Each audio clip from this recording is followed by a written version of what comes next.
You're born in 1928 in Korea's Cheongsang province. Sounds peaceful, right? Well, not so fast. See, Korea isn't exactly Korea right now. It's under Japanese colonial rule, which means you're technically born a second-class citizen in your own country.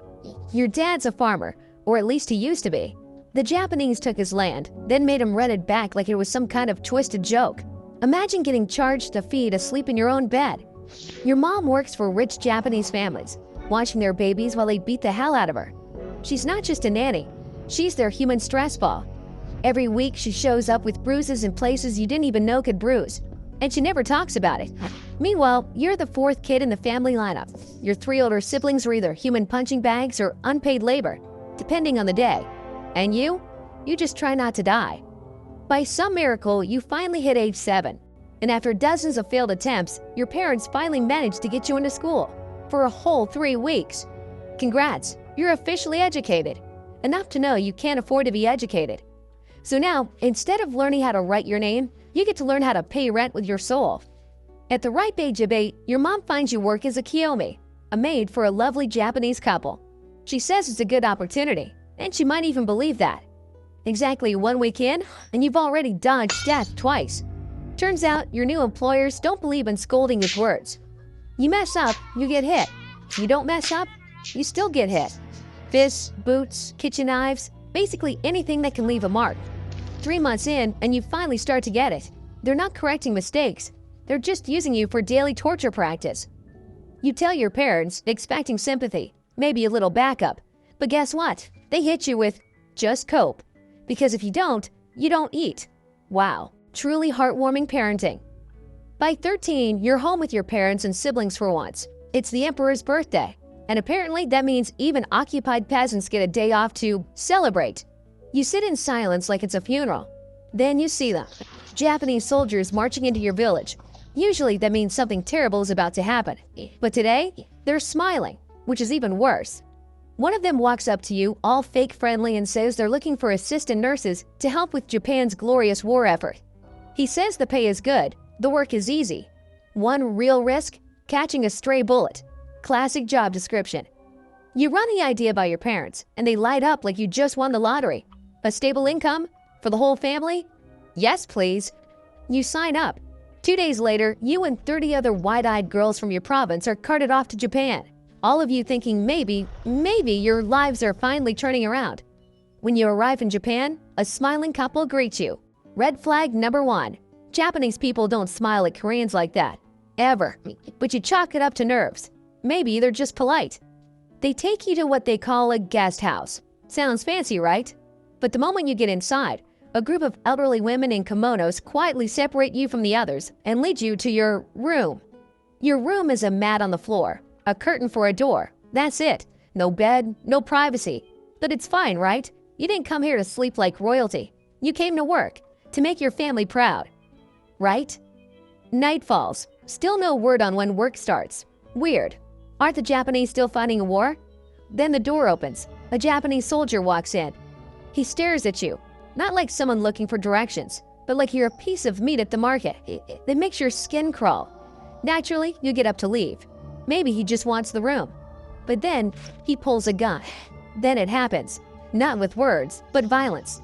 He takes what he came for, and you're left broken.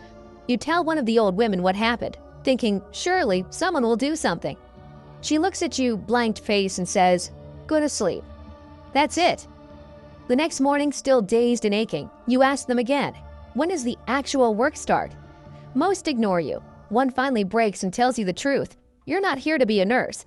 You're here to provide comfort to Japanese soldiers. Suddenly, everything clicks. The creepy smiles, the soft words, the fake kindness. The soldier last night? That wasn't some random coincidence. That was your job. Panic sets in. Your mind races for a way out. You take scrubbing floors and being beaten back home over this. Before you can even come up with a plan to escape, the old women show up and tell you to go back to your room. You obey, because earlier that day, you saw what happened to the last girl who disobeyed. She got beaten so badly, she didn't wake up. As much as you want out, leaving in a coma isn't really part of the escape plan. So you go, you sit, you wait. Then, just like the night before, a soldier walks in. And just like before, he doesn't say much.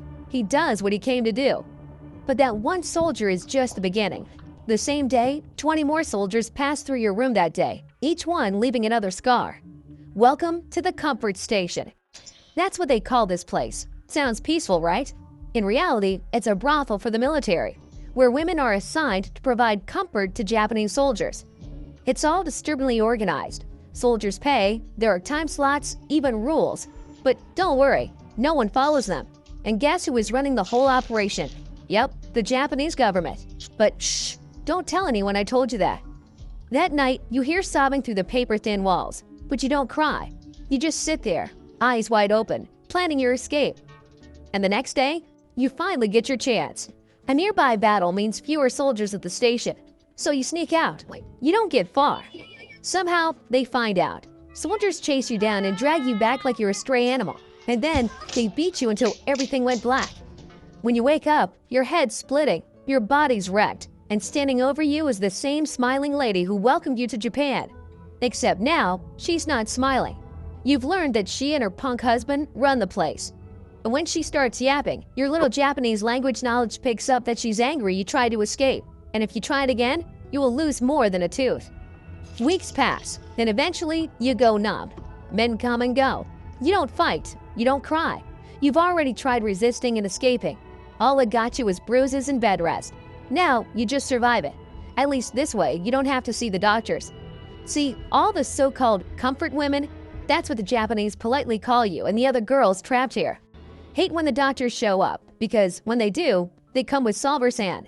It's supposed to prevent syphilis, which is kind of funny considering you're definitely going to catch it eventually. But the side effects? Blurred vision, vomiting, nerve pain that makes your skin feel like it's on fire. Basically, they're poisoning you to keep you usable. One night, you're sitting on your mat, waiting for the next man. Business as usual, except this time, something's different. You're pregnant. You have no idea who the father is, and honestly, how could you? But for a second, it gives you hope. Maybe this is your way out. Then the doctors find out. They quietly end it.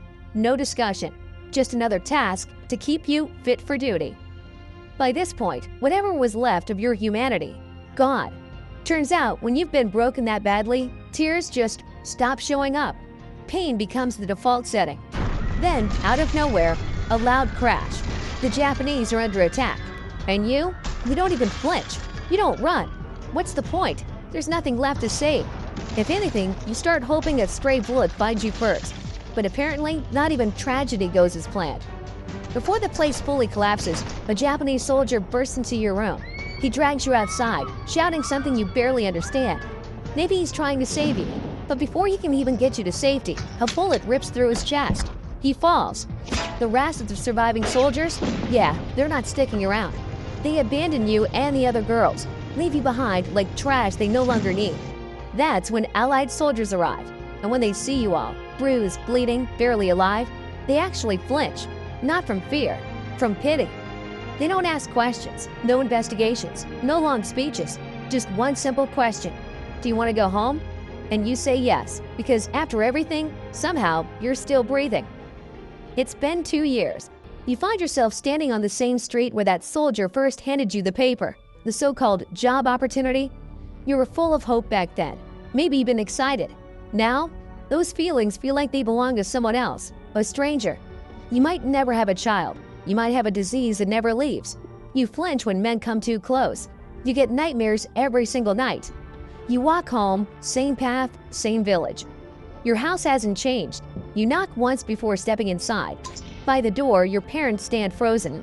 They look older, worn down, as if the years aged them in weeks. Your mother's face shifts, shock, then horror. Then nothing. She collapses where she stands. Your father doesn't speak. He just stares, and then the tears come. You've never seen him cry before. Not once. Not when land was stolen. Not when his children went hungry. But now he cries, just from seeing you. That's when it hits you. How much pain is etched into your face. How much of their daughter is gone. And so, for the first time in years, you fall to your knees, and you cry too.